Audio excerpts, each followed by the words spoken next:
Ambassador Lyrae, of the Veltari Dominion, sat behind her curved glass desk on the 47th floor of the Council's central spire, staring at a file she had read more than 100 times. And yet, every single time she opened it, the same confusion crawled through her mind, like a slow poison that would not fade. The file was thin, which was strange, because most species files in the Galactic Council's archive were enormous, filled with decades of treaties and trade agreements and military assessments and cultural exchanges, thousands of pages that told the full story of how a civilization found its place among the stars. Earth's file had exactly 4 entries.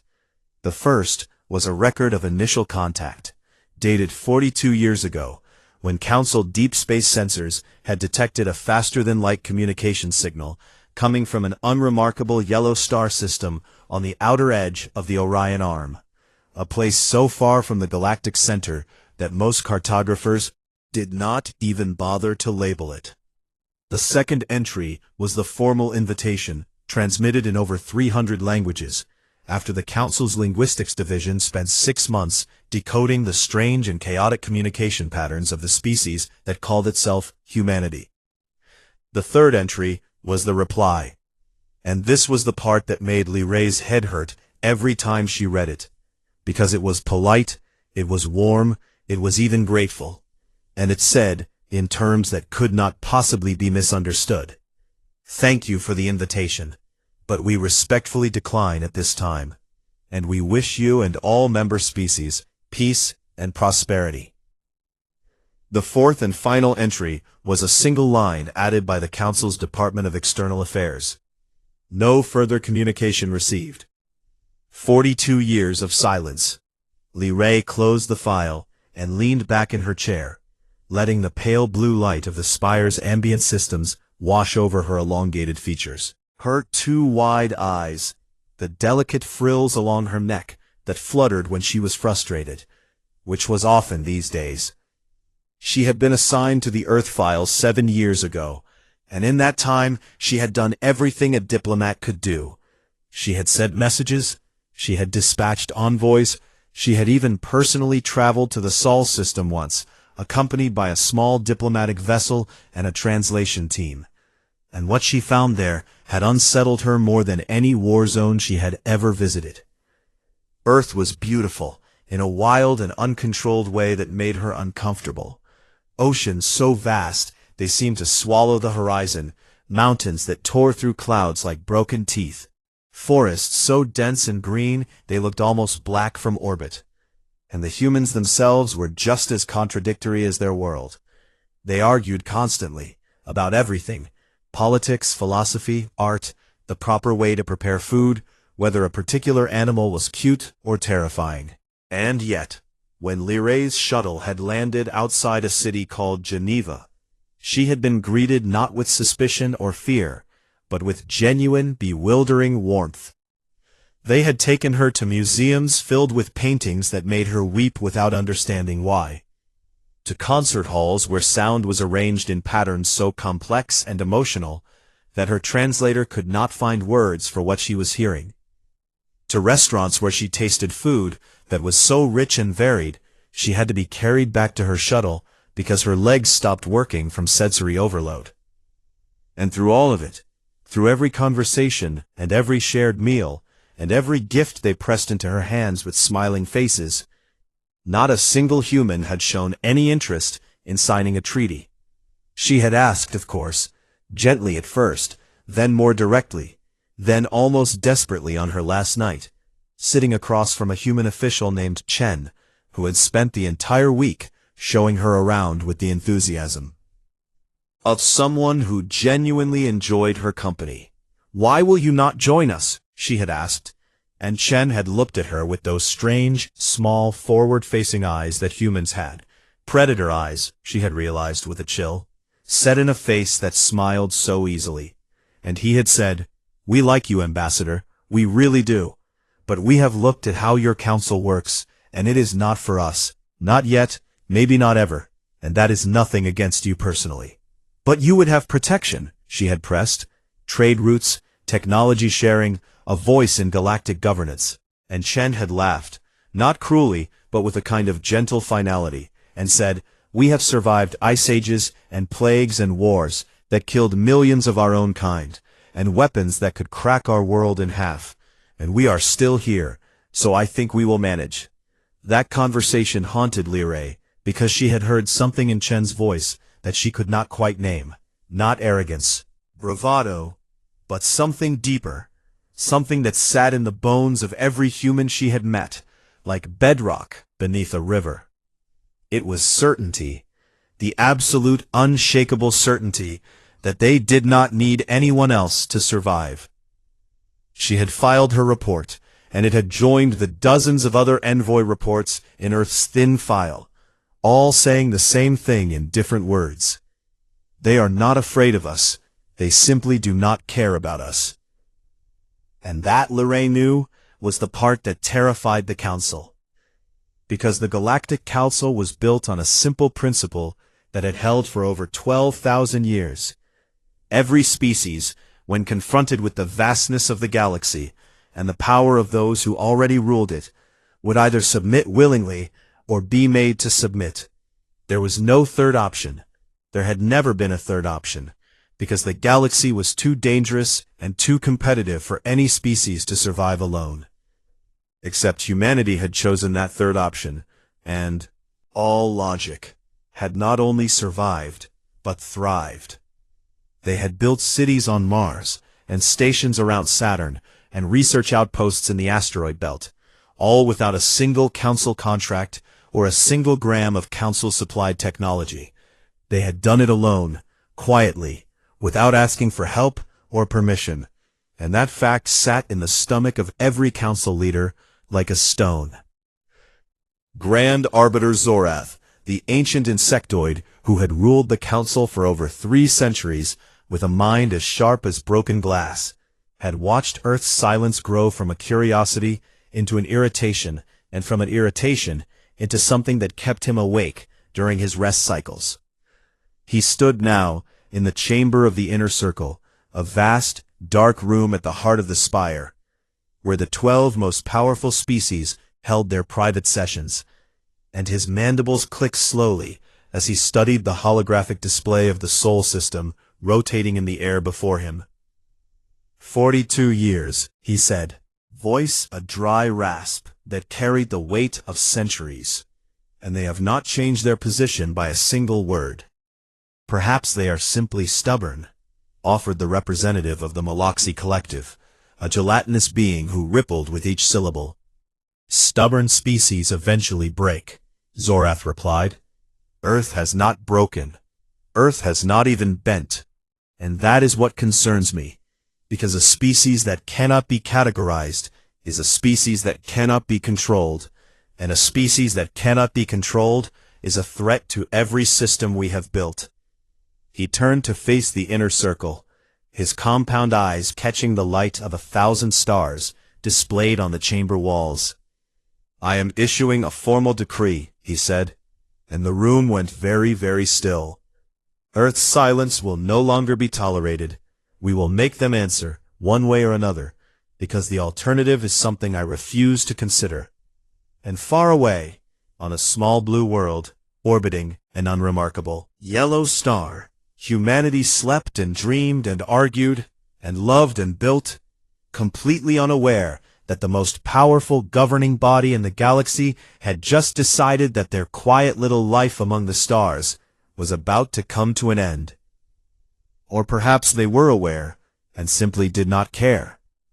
With humans, it was always so very hard to tell. The pressure began slowly, the way deep water crushes a vessel. Not all at once, but with a patient, constant, suffocating weight that most species would have felt in their bones long before the first crack appeared. The Galactic Council started with trade, or rather with the removal of it. 3 independent species had begun informal commerce with Earth over the past decade.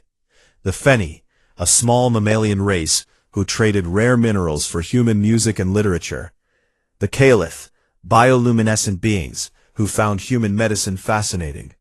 And the Toru, gentle giants who simply enjoyed talking to humans, because as one Toru merchant had put it, they tell the best stories of anyone in the galaxy.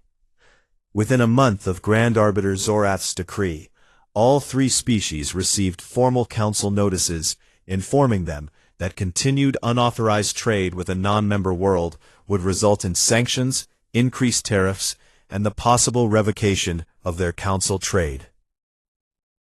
Licenses. Licenses that their economies depended on like lungs depended on air. The Feni stopped trading immediately, sending a quiet apology to Earth that read more like a farewell letter from a friend who had no choice but to walk away. The Kalith held out for 2 weeks before the threat of medical supply embargoes forced them to comply. The Toru lasted the longest, nearly 3 months, because they were stubborn in the way that only truly kind beings could be. But eventually, even they went silent, and the last Toru trade ship to leave Earth's orbit transmitted a single phrase in the human language it had learned to love. "We are sorry, friends. We will remember you." Earth noticed, of course. Humanity noticed everything, even if it rarely showed a reaction. And the Terran Cooperative Parliament held a closed session to discuss the situation, followed by an open one that was broadcast to every screen on the planet and every station in the solar. Chancellor Miriam Okafor Lindstrom stood at the center of the Parliament chamber in Nairobi, a tall woman with silver-streaked hair and the kind of calm that came not from the absence of anger, but from the absolute mastery of it. And she addressed humanity with the steady voice of someone who had spent her entire life preparing for a moment she hoped would never come. "Citizens of Earth and all Terran territories," she began, "you are aware that the Galactic Council has taken steps to isolate us from the wider galaxy. And I want to speak to you plainly about what this means and what it does not mean." She paused, and billions of people leaned forward. "It means that a very old and very powerful institution is uncomfortable with our choice to remain independent. It means that they have decided our silence is a problem that needs solving.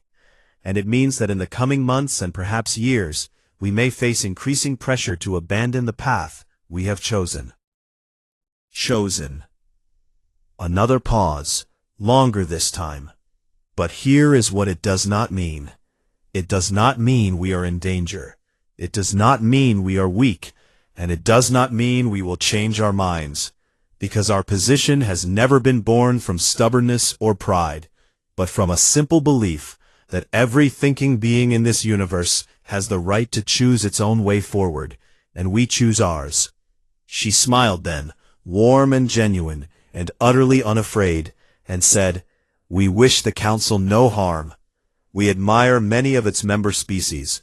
We are grateful for the contact we have had, but we will not be bullied into joining a system that demands obedience as the price of belonging. And if that means we stand alone for a while longer, then we will stand alone, together, the way we always have." The speech lasted 12 minutes, and when it ended, the Parliament chamber erupted, not in the formal, restrained applause of politicians, but in the full-throated roar of a species that had heard its own soul spoken aloud. Chancellor Okafor Lindstrom had not intended the speech for anyone beyond Earth, but the broadcast was transmitted on open channels, and open channels in space were like shouts in a canyon. They echoed everywhere. Within days, the speech had reached hundreds of worlds, translated into thousands of languages by beings who passed it from ship to ship and station to station, like a flame cupped in careful hands, and on dozens of those worlds where species had joined the Council not out of choice, but out of fear, something very dangerous began to stir. Hope. The Council noticed, the Council always noticed, and the reaction within the inner circle was immediate and furious. "She has made us look like tyrants," hissed the representative of the Maloxi Collective, its gelatinous body rippling with agitation. "We are not tyrants," Grand Arbiter Zorath replied, though even he could hear how hollow the words sounded in the vast, dark chamber. "We are stewards of galactic order, and order requires compliance." "Then perhaps," said a cold, deep voice from the far end of the table, "it is time we stopped asking for compliance and started taking it." The voice belonged to War Marshal Drevin of the Galactic Hegemony, a massive reptilian figure armored in ceremonial black plate, with eyes like molten copper and a jaw that could crush stone.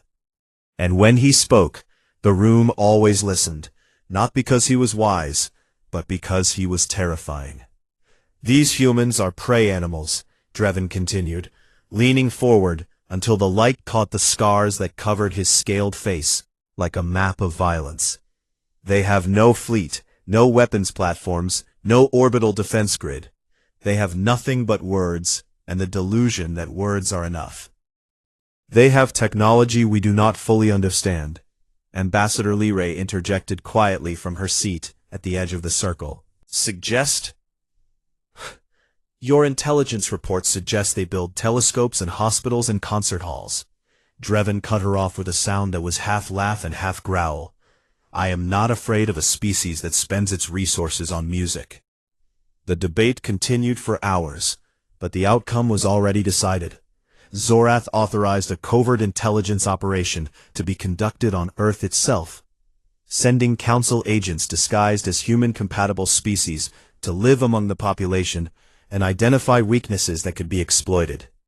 The agents were the best the Council had, beings trained in infiltration, cultural analysis, and psychological manipulation across hundreds of species, and they were deployed to every continent on Earth, embedded in cities and towns and villages, with instructions to find the fractures in human society that the Council could use to break their unity. What they found instead was something none of their training had prepared them for. Found a species that argued about everything. A species where two neighbors could scream at each other over politics in the morning and share dinner in the evening. A species that held grudges and forgave in equal measure. A species that was loud and messy and contradictory in ways that defied every model of social cohesion the Council had ever developed. And yet, beneath all the noise, beneath all the disagreement and the chaos, there was something unbreakable. A thread of shared identity so deep and so strong that it did not need to be spoken because it was simply understood. One agent, embedded in a rural area of a country called Argentina, made the mistake of testing this thread directly. He mentioned, casually, over a shared drink with a local farmer, that the Galactic Council was growing impatient with Earth, and that there might be consequences if humanity did not cooperate. The farmer, a weathered man with sun-darkened skin and hands like leather, looked at the agent, took a long sip of his drink, and laughed. "Let them come," the farmer said, with the easy confidence of someone who had never once in his life doubted that he belonged exactly where he was. "We have survived each other for 10,000 years. Whatever is out there does not stand a chance." The agent filed his report that night, and his final line before requesting immediate extraction read, "I have operated among 37 species across my career, and none of them have unsettled me the way these beings do. They are not unified in the way the Council understands unity. They are something else entirely, something I do not have a word for, and I strongly recommend we do not provoke them further." The Council read the report, and the Council ignored it. War Marshal Drevin was given authorization to assemble a battle group, 200 warships of the Galactic Hegemony, the most feared fighting force in the galaxy, and deliver a final ultimatum. To Earth in person. As the fleet powered up in the shipyards of Dracath Prime, as 200 engines of war hummed to life with the promise of violence, a single thought echoed through the halls of the Council's central spire. Unspoken but felt by everyone who had ever read Earth's file. What if we are making a mistake?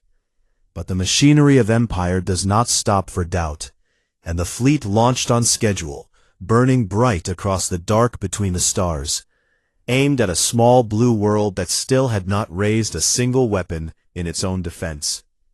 The galaxy held its breath, though it did not yet know why it should. The Draketh fleet entered the Sol system like a blade sliding into still water, 200 warships in perfect formation, each one a mountain of dark metal and fury, bristling with weapons that could crack moons and boil oceans. And at the head of the formation, aboard the flagship Wrath of Ancestors, stood War Prince Kale, son of War Marshal Drevin, chosen personally by his father for this mission, because he was young and hungry, and believed with every fiber of his scaled body that strength was the only language the universe truly understood. Kale looked at the tactical display as his fleet took position near the gas giant the humans called Jupiter, and he felt nothing but contempt. The Sol system was quiet, absurdly quiet, with no defense platforms, no patrol ships, no minefields, no orbital batteries, just empty space and a scattering of civilian stations and research outposts that registered on his sensors like insects on a windshield. Ordered, and his communications officer obeyed instantly. Kale's voice boomed across every frequency in the system, transmitted in the crude language of Earth, with the heavy accent of a being who considered the act of learning another species' tongue to be a form of condescension. People of Earth, I am War Prince Kale of the Draketh Hegemony, commanding officer of this battle group, speaking on behalf of the Galactic Council. You have been given decades to accept your place among the civilized species of this galaxy, and you have refused. This refusal ends now. You have 72 hours to begin the formal process of Council integration, or this fleet will neutralize your capacity for resistance. This is not a negotiation. This is your final chance. He cut the channel, and waited, and waited, and waited. 1 hour passed, then 2, then 6, and no response came. Not a single transmission, not a hail, not even an automated acknowledgement. Sol's system remained as silent as a grave, and Kale felt his blood begin to heat in the way it always did before violence, a Draketh instinct older than civilization itself.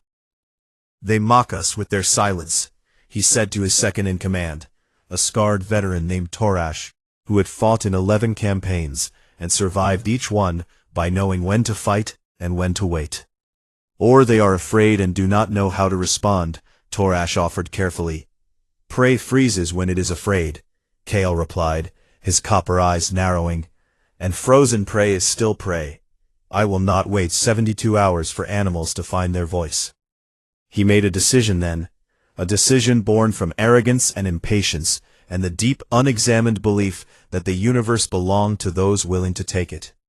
And that decision would change the course of galactic history forever. Target the human research station orbiting the 6th planet, he ordered, pointing at a small blip on the tactical display near the ringed giant called Saturn. 1 destroyer, 1 volley, enough to send a message. Torash hesitated, a dangerous thing to do on a Draketh bridge, and said, War Prince, that station is broadcasting a civilian identification signal.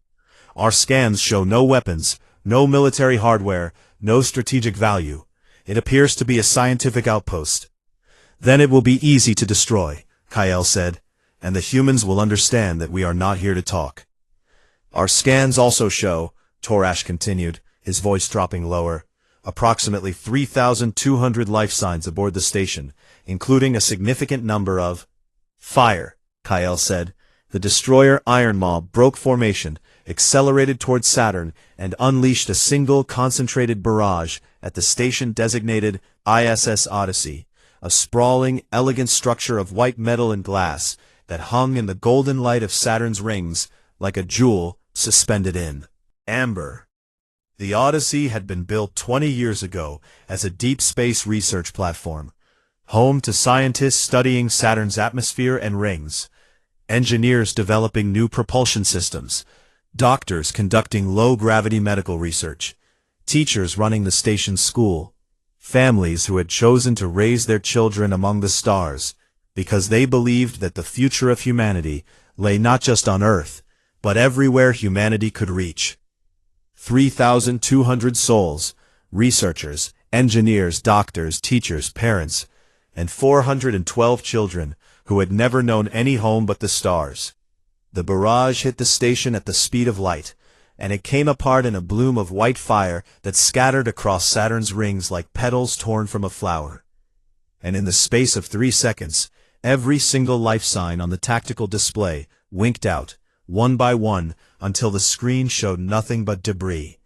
Kale watched the destruction with satisfaction, and said, "Now they will answer." On Earth, the news arrived in minutes, transmitted by automated emergency beacons that had been built into the Odyssey's hull, designed to broadcast in the event of catastrophic failure. And the message they carried was simple and absolute. Total loss, no survivors. And then something happened that no alien species had ever witnessed, because no alien species had ever given humanity a reason to show it. Earth went silent, truly silent, in a way that was different from all the silence that had come before. The previous silence had been a choice, a philosophy, a quiet declaration of independence that said, "We do not need you." But this silence was something else entirely, something that had no name in any language, human or alien, because it was the sound of an entire species feeling the same thing at the same time. Not fear, not confusion, not even anger. Though anger was part of it, but a cold, vast, ancient thing lived in the deepest part of the human soul, a thing that had been built over 10,000 years of suffering and survival, of ice ages and plagues and wars and every horror that one living being could inflict upon another. It was the sound of a line being crossed. Across the planet, screens in every city and every home and every station in the solar system displayed the same thing. The names and faces of the 3,200 dead, scrolling slowly, one after another, and among them, the faces of 412 children who would never grow up, never fall in love, never argue with their parents, never see the stars they had been born among. And then, Chancellor Miriam Okafor Lindstrom appeared on every screen, standing in the Parliament chamber in Nairobi, and she was calm, terrifyingly calm, with a face that showed no tears and no trembling, but only a stillness so deep it seemed to bend the light around her. She spoke one sentence, and her voice carried the weight of a world. "They killed our children." That was all. 3 words and a pronoun, and then the screen went dark. What happened next would become the most analyzed, most debated, and most feared sequence of events in galactic history, because in the 60 minutes following the Chancellor's broadcast, the Sol system transformed from a quiet backwater into something that made the Draketh fleet's tactical officers stare at their screens with the wide, unblinking eyes of beings who were seeing something impossible. It started on Mars, deep beneath the red surface, in caverns that no Council satellite had ever detected. Massive doors ground open, and structures that had been dormant for decades came alive with the hum of power systems so advanced they made the Draketh reactors look like campfires.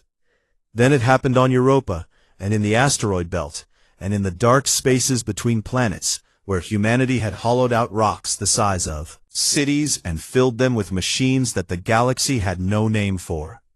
They were not warships. They were something far worse. Autonomous weapons platforms that moved without crews, guided by artificial intelligences so sophisticated they could calculate 1,000,000 variables in the time it took a heart to beat.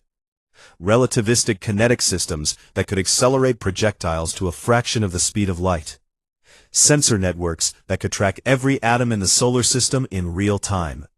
And then the thing that no species in the galaxy had ever seen or even theorized.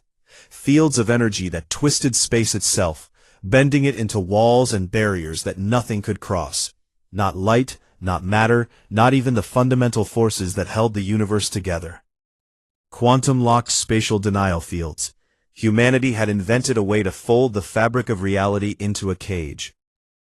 War Prince Kale was still savoring his victory when his tactical display screamed, every alarm. On his ship, fired at once. And before he could give a single order, every one of his 200 warships was locked in place by fields of twisted space that gripped them like invisible fists. Engines fired at full power and moved nothing, weapons charged and could not release. Communication arrays reached out and hit walls of folded space that bounced every signal back. 200 of the most powerful warships in the galaxy were frozen in the void like insects trapped in amber. And there was nothing, absolutely nothing, that anyone aboard could do about it. Kale stood on his bridge, his copper eyes wide for the first time in his life, as a single transmission cut through every barrier and played on every speaker on every ship in his fleet. It was the voice of Chancellor Okafor Lindstrom, and it was quiet, and it was steady, and it carried something that Kale had never heard directed at a Draketh before. Not anger, not threats, but the absolute, immovable certainty of a being who had already decided what was going to happen next. "You were warned," she said. "You were asked politely. You were given every chance, and you killed our children." A pause, and the silence in that pause was heavier than any star. "Now sit still, War Prince. The adults are coming." The galaxy learned what had happened at Sol within hours. Not because humanity broadcast it, but because the Council's own intelligence networks carried the news faster than any official channel could contain it. And the news spread like fire through dry grass. The Draketh battle group, 200 of the most feared warships in existence, had been stopped cold by a species that was supposed to have no military capability at all. Stopped, not destroyed. That detail mattered more than anything else, and every strategist and war planner and political analyst in the galaxy understood why immediately. Because destruction was something they could comprehend. Destruction was the language of power that every species spoke. But to capture an entire fleet without killing a single soldier, to hold 200 warships in an invisible grip like a parent holding a child's wrist, that was something entirely different. That was not power. That was control. That scale meant that humanity had been capable of defending itself for years, possibly decades, and had simply chosen not to. The question that echoed through every council chamber and war room and diplomatic hall in the galaxy was not how did they do it, but why did they wait? And the answer, when it came, was more terrifying than any weapon. On the bridge of the Wrath of Ancestors, War Prince Kale stood motionless as his officers reported what he already knew. All systems functional, all weapons charged, all engines at full power. And none of it mattered, because the spatial denial fields that surrounded each ship were absolute, unyielding walls of folded reality that no amount of force could breach. His crew watched him, waiting for orders, and for the first time in his life, Kale had none to give. He was a warrior bred for combat, trained from hatching to fight and conquer and dominate, and he had no framework for a situation where fighting was not an option. Where the enemy had simply removed violence from the equation the way one might remove a toy from a child's hand. 3 days passed, then 5, and the fleet remained frozen in the dark near Jupiter while the galaxy watched and waited. And then Grand Arbiter Zorath made the decision that would define his legacy. The decision he would regret for the rest of his very long life. He ordered the full might of the Galactic Council to converge on the Sol system. 15,000 warships drawn from every major member species, the largest military force assembled in over 1,000 years. Because in Zorath's ancient calculating mind, the logic was simple. If 200 ships were not enough, then 15,000 would be, because there had to be a limit to what one small species could do. There was not. The armada arrived at the edge of the Sol system in staggered waves over the course of 2 days, dreadnoughts and carriers and cruisers and destroyers. From a dozen species, their hulls painted in the colors of 100 worlds, their weapons representing the combined destructive power of civilizations that had been waging war since before humanity had learned to make fire. And they hit the Aegis network like waves hitting a cliff. The spatial denial fields activated across the entire outer solar system in a cascading sequence that took less than 4 seconds. A lattice of folded space that stretched from the orbit of Neptune to the asteroid belt, an invisible wall that wrapped around humanity's home like a shell around a seed. 15,000 warships came to a dead stop, engines screaming against barriers they could not see, weapons firing into folds of space that swallowed every projectile and every beam like water-absorbing stones. FTL drives spinning uselessly against a cage that existed outside the normal rules of physics. The most powerful military force in galactic history was rendered completely, utterly helpless, in less time than it took to draw a breath. And then humanity did something that broke every model, every prediction, every assumption that the galaxy had ever made about how a species behaves when it holds absolute power over its enemies. Small ships launched from the inner solar system, hundreds of them, each one no larger than a shuttle, each one broadcasting the same signal on every frequency. Terran Cooperative Emissary Vessel. We are unarmed. We are requesting permission to dock. They flew out through the Aegis network, the fields parting for them like curtains, and approached the frozen armada, one emissary ship for every cluster of council vessels, and they began docking procedures with the calm efficiency of people who had rehearsed this exact scenario many times. On board the council flagship, the bridge crew watched in stunned silence as a small white ship attached to their hull and requested airlock access, and Zorath, knowing what else to do, gave permission. The airlock opened, and a human woman stepped through, young, with dark hair pulled back and a face that carried no weapon, no armor, no threat of any kind. She was carrying a crate, and when she set it down and opened it, the bridge crew saw food and water and medical supplies, and a small printed card that read in the flagship's own language, "From the people of Earth, please accept these provisions with our hope for peace."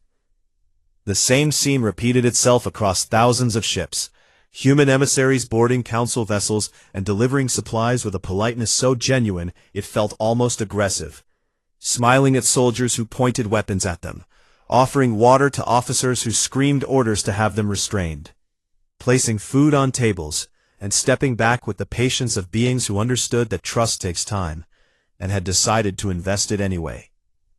On one Drakef destroyer, an officer named Kesran, with rage and humiliation and a dozen other emotions he had no training to process, drew his sidearm and fired at the human emissary as she stepped through the airlock.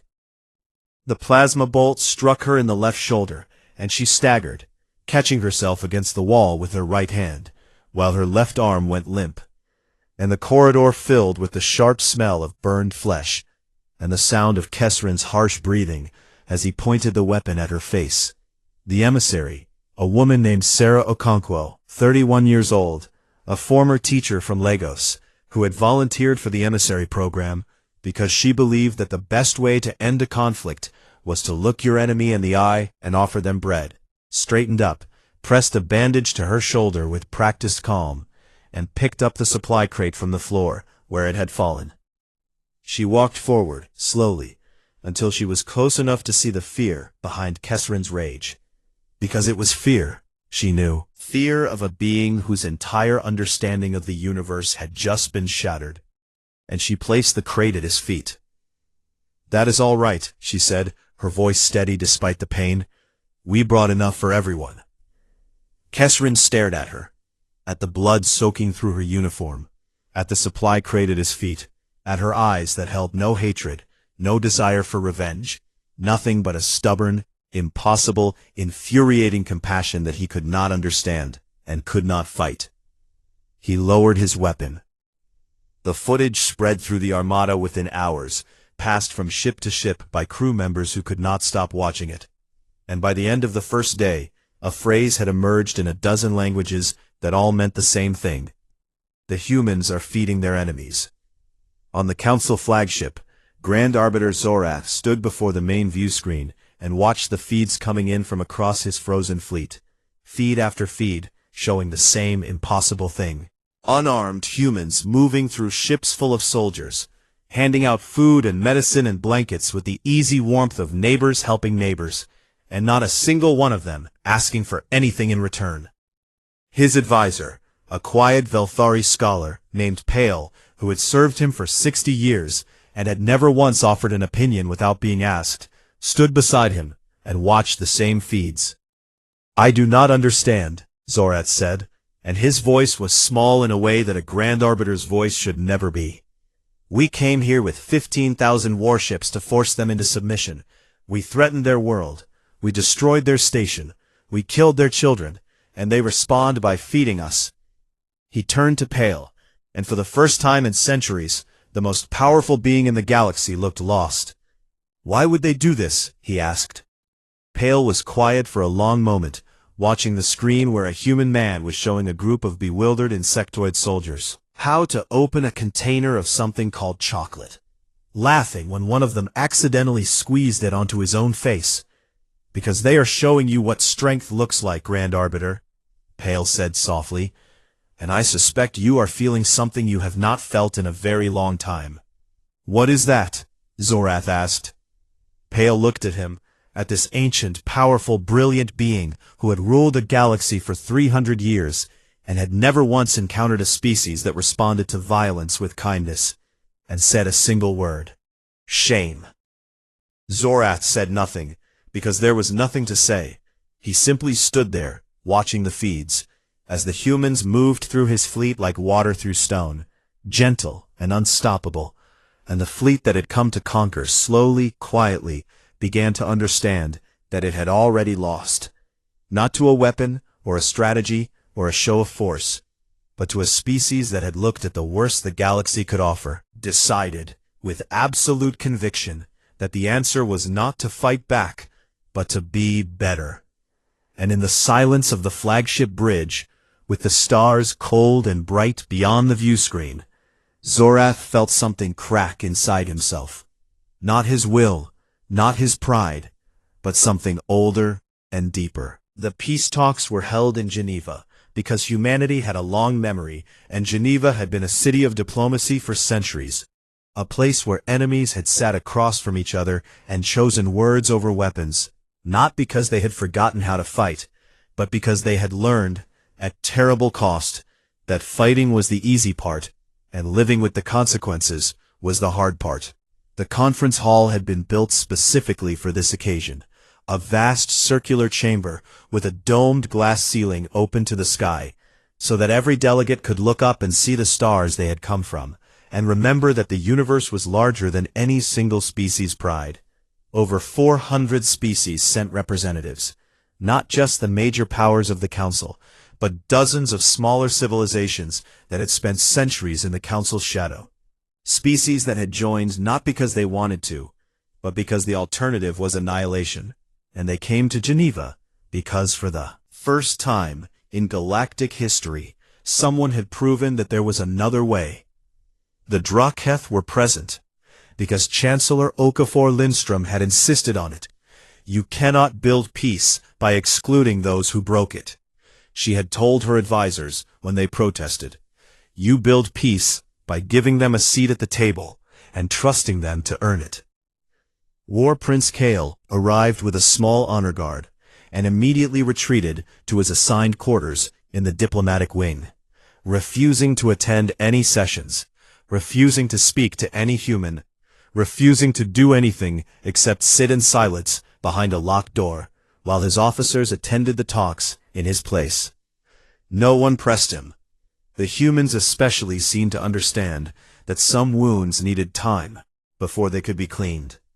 The talks lasted 3 weeks, and they were difficult in the way that all meaningful things are difficult, full of arguments and accusations, and moments where delegates stood and shouted. Other moments where they sat in silence, so heavy it pressed against the walls. But they were also full of something else, something that many of the alien delegates had never experienced in a diplomatic setting: honesty. Chancellor Okafor Lindstrom set the tone on the first day when she stood before the assembly and said, "We are not here because humanity is better than anyone in this room. We are here because we have made every mistake there is to make. We have conquered and been conquered. We have enslaved and been enslaved. We have burned our own world and rebuilt it. And we have learned, through pain that I cannot describe, that the only path forward is one we walk together, as equals, or not at all. The document that emerged from those 3 weeks would become known as the Geneva Accords, and it was written not by humanity alone, but by a coalition of species who had found their voices for the first time. The Feni, who had been trade sanctions for their friendship with Earth, contributed the clause on economic freedom. The Toru, who had wept openly when they were reunited with their human friends, wrote the section on cultural exchange. The Caliph, with their deep knowledge of medicine and biology, drafted the protections for civilian populations.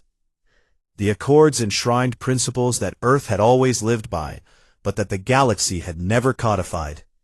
The right of any species to self-determination, the prohibition of forced integration, the protection of civilian lives in all conflicts, the establishment of an independent judiciary for interstellar disputes, and the fundamental recognition that no species, no matter how powerful, had the right to dictate the destiny of another.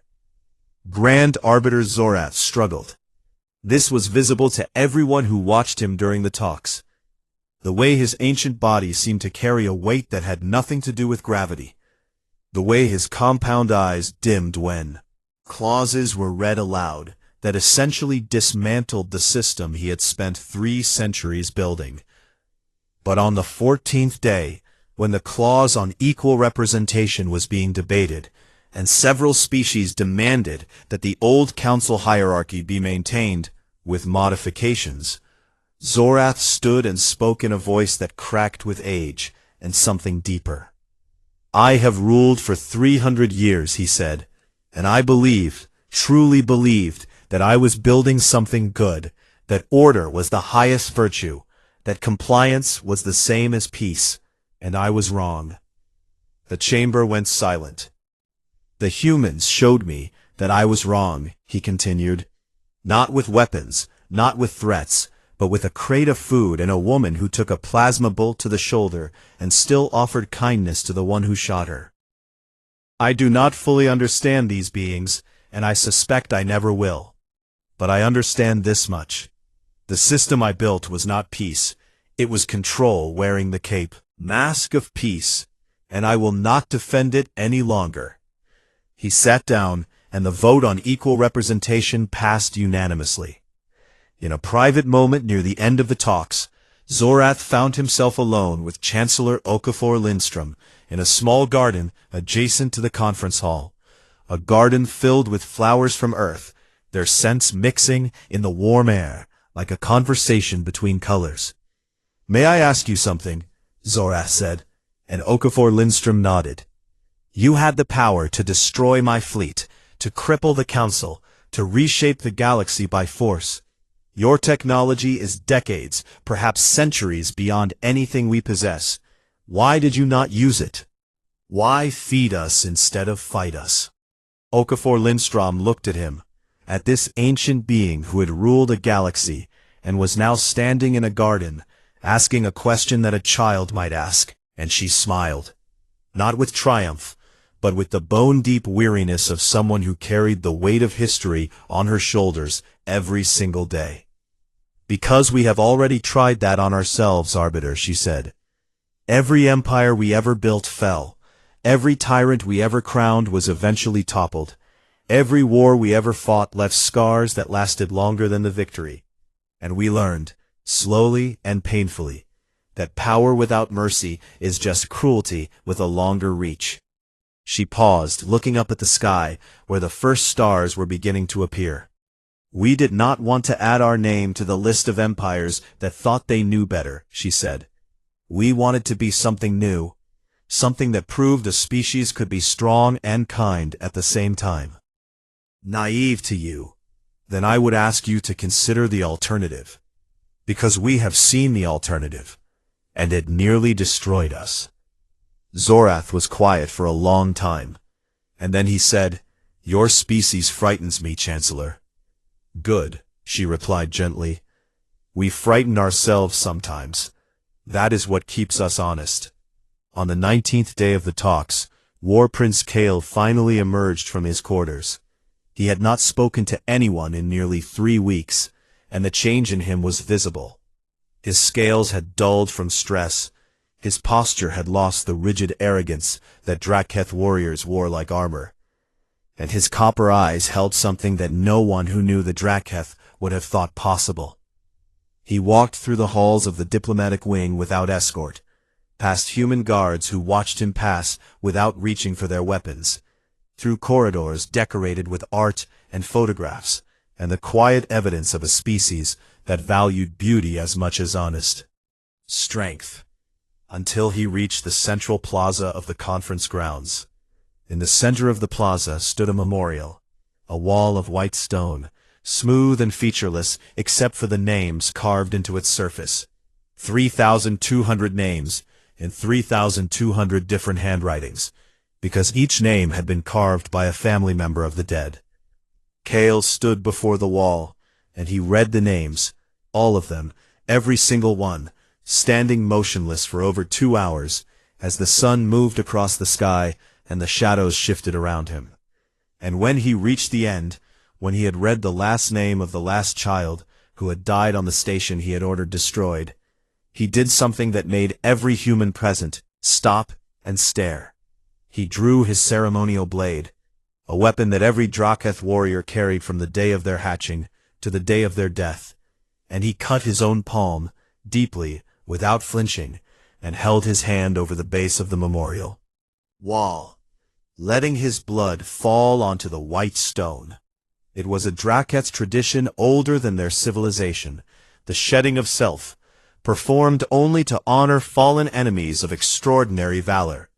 And it was not an apology, because the Draketh language had no word for apology, but it was an acknowledgement that those who had died were not prey, were not weak, were not insignificant. They were worthy, and their loss diminished the universe. The humans present recognized the gesture. They did not understand every nuance, but they understood enough, and they bowed their heads in silence. And Kale stood there, with blood dripping from his hand, and tears he would never admit to falling from his copper eyes. 1 year later, the galaxy was a different place.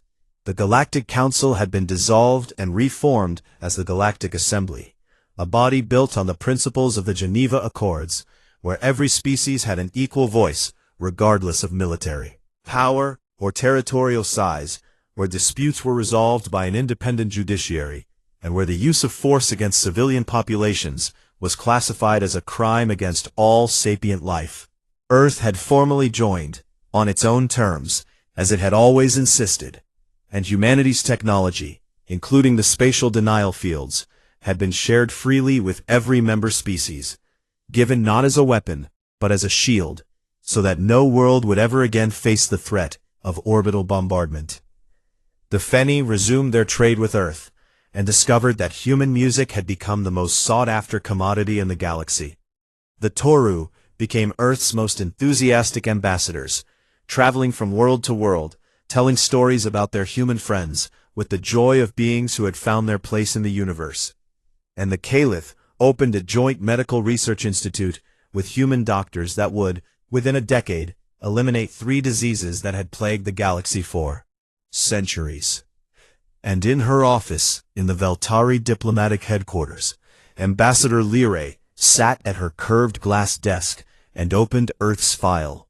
The same file she had read 100 times, the file that had once been so thin it barely existed. It was not thin anymore. She scrolled through pages of treaties and trade agreements and cultural exchanges and scientific partnerships, past photographs of human and alien children playing together on a dozen worlds, past records of the assembly sessions where humanity's voice had become one of the most respected and most listened to in the galaxy, not because they were the most powerful, though they were, but because they consistently, stubbornly, infuriatingly insisted on doing the right thing even when it was hard. She reached the bottom of the file, where the status entry had been updated, and she read it aloud to herself. Status: Founding Member, Galactic Assembly. Threat level, not applicable. See attached cultural. She opened the advisory, and it contained a single line, written by an anonymous Terran diplomat whose identity had never been revealed. We never wanted to fight. We still do not. But if you come for our children again, there will be no accords, no mercy, no second chance. This is not a threat. It is a promise. And humanity always keeps its promises. Lorraine closed the file and leaned back in her chair and looked out her window at the stars. The same stars she had looked at her entire life. And for the first time, the galaxy felt very small. Not because it had shrunk, but because a single species on a single world orbiting a single unremarkable star had somehow made it feel like a neighborhood instead of a wilderness. She thought about Earth, about the music and the food and the arguments and the stubborn, beautiful, terrifying kindness of a species that had been given every reason to become monsters and had chosen, against all odds and all logic, to become something better. And she smiled, because she finally understood what Chen had tried to tell her all those years ago, sitting across from her at dinner in Geneva, with his predator eyes and his easy laugh. She understood why humanity had been silent for so long, and why their silence had meant so much. It was never indifference. It was patience. The patience of a species that knew exactly what it was capable of, and had decided, long before the galaxy ever came knocking, that it would rather be kind than be feared. But that if kindness failed, if patience ran out, if the line was crossed, then the galaxy would learn what 42 years of silence had been hiding. Not weapons, not technology, not strategy, but the unbreakable, undeniable, terrifying will of a species that had survived everything the universe could throw at it, and had come out the other side, not harder, not colder, not crueler, but more determined than ever to prove that strength and compassion were not opposites, but the same thing, expressed in different ways. Earth had been silent for 42 years, and when it finally spoke, the stars themselves held their breath, because they had learned at last that silence was never weakness. It was the loudest warning the universe had ever been given.